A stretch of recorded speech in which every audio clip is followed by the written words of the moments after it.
Hey, the point of this video is not to give a defense for God or theistic proofs, but rather to show that one cannot hold strictly to atheism of the scientific and material sort.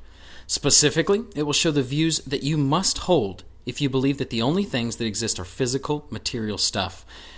Now, you don't have to become a theist based upon the following proofs, but they do have to be dealt with if you're to remain an atheist. Number 1. There is no basis for morals without God. Now, before you disagree, let me give you an example. If I go over and shoot my neighbor in the face with a shotgun, most will say what I did was wrong or bad. The question is, without God, why is it bad? If you simply say, come on dude, you know it's wrong. That's not an argument, because you still haven't told me why it was wrong.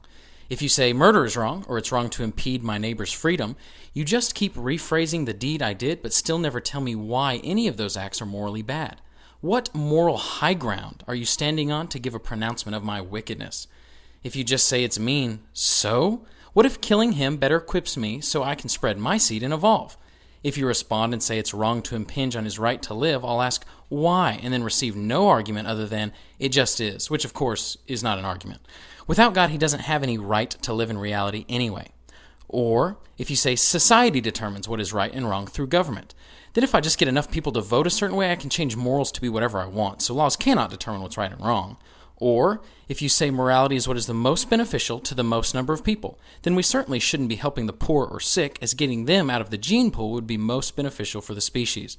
If you hold this view, by the way, you should also be against homosexuality, as homosexuals don't benefit the species in reproduction. Number 2. Human lives have no ultimate purpose without God. Now, many people object to this and say, I do too have a purpose. Then what is it?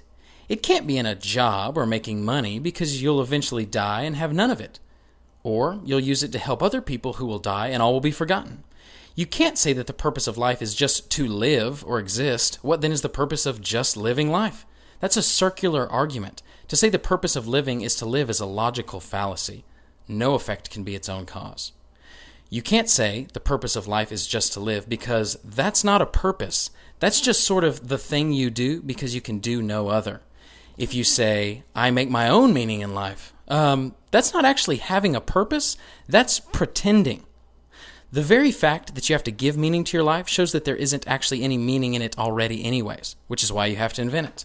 And, by the way, that also means that when you die, your life will have been meaningless, because you're not around anymore to convince yourself that you really actually matter, and you're not around anymore to create meaning. 3.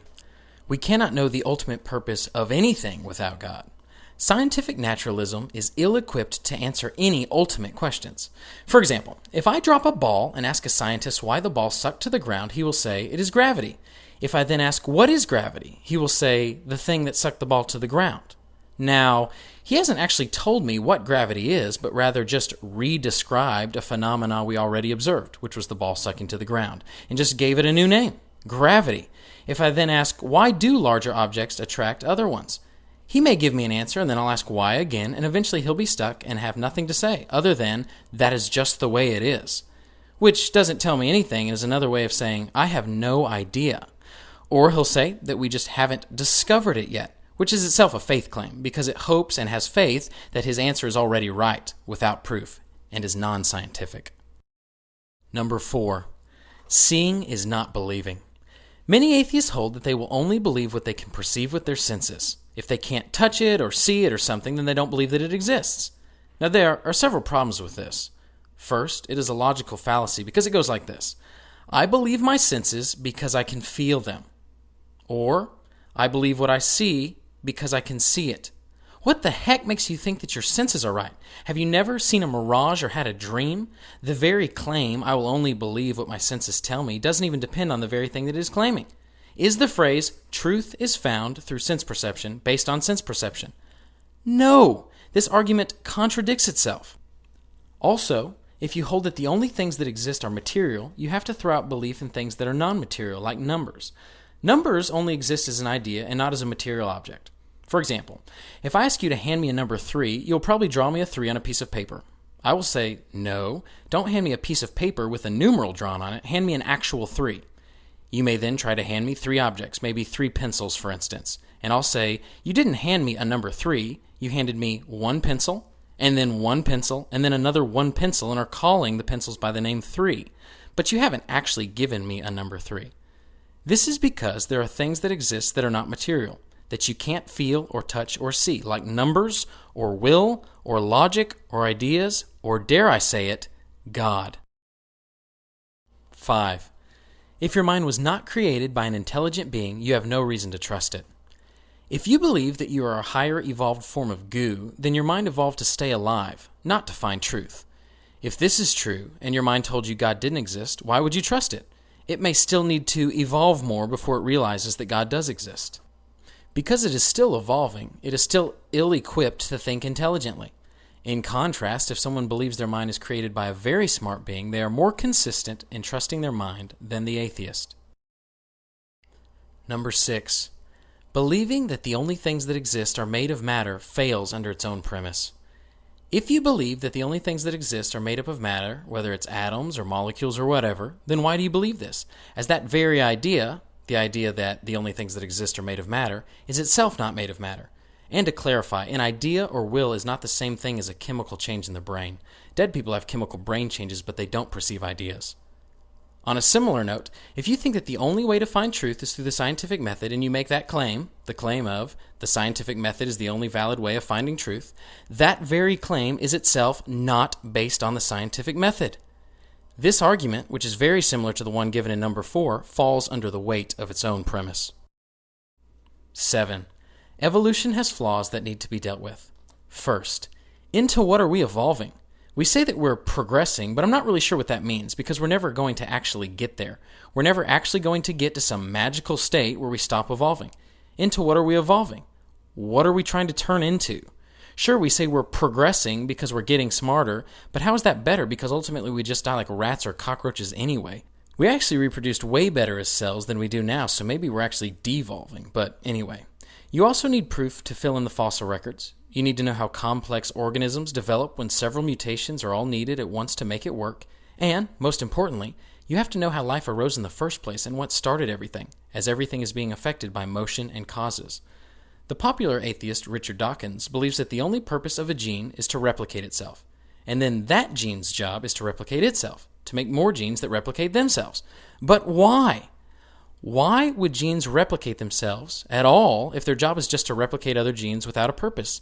This just goes to show that if science cannot answer the why questions through the scientific method, and if science cannot make a valid claim on the why questions, then all critiques brought against religion are invalid. Number 8. You cannot prove that God doesn't exist. Now, you may say to me that it's my job to prove that God does exist, not your job to prove that he doesn't. Sure, let's go along with that for now because it still doesn't affect the following argument. Even if I don't prove God's existence, that doesn't mean that he doesn't exist. That just means that I haven't proved it. The most you could imply from that is that we don't know if he exists or not. To assume that because I didn't offer proof, although I do believe that there is proof for God, but to assume that because I didn't offer proof that he doesn't exist is a logical fallacy called an argumentum ad ignorantium, an argument to ignorance of something we don't yet know. This means that just because I didn't prove my point doesn't mean you disproved it. It simply means that you don't know whether or not God exists. You have to be neutral. If you then claim that God doesn't exist, then surely you have to have some reason for this claim. If you say, there's evil in the world, God could still exist and just be evil. If you say, but I believe in evolution, then God could still exist and have used evolution to create things. Now, I don't believe that God is evil or that he used macroevolution, but this just goes to show that these arguments are asking the wrong questions. They are making claims about God's character or work, but not his existence, and therefore fail to prove atheism. And lastly, number 9. Religion itself is not bad or dangerous or false just because people who subscribe to that religion have done bad things. If a bad person believed that 2 plus 2 equals 4, is 2 plus 2 still 4? Yes! You have to judge the claims of a religion and not simply say, for example, Christianity must be false because Christians have done bad things like the Crusades. Even if all Christians live wickedly, Jesus could still be Lord. Now, obviously many Christians have done terrible things, but this point goes to show that you must evaluate the Christian's claim and not just what some self-proclaimed Christian, which, by the way, probably wasn't really a Christian by the biblical definition anyways, did in some act. Not to mention that for some reason, the atheist that uses this argument against Christians never reverses it upon themselves and says, Because atheists like Stalin and Hitler and Pol Pot killed millions, my belief in atheism is false or dangerous. In conclusion, did I prove God in this video? No way. But if you want to hold to a scientifically natural form of atheism, hopefully you realize that your system is not as watertight as you thought it was. There's still an element of faith in the things that you don't know or can't know, and with this, you must give an account.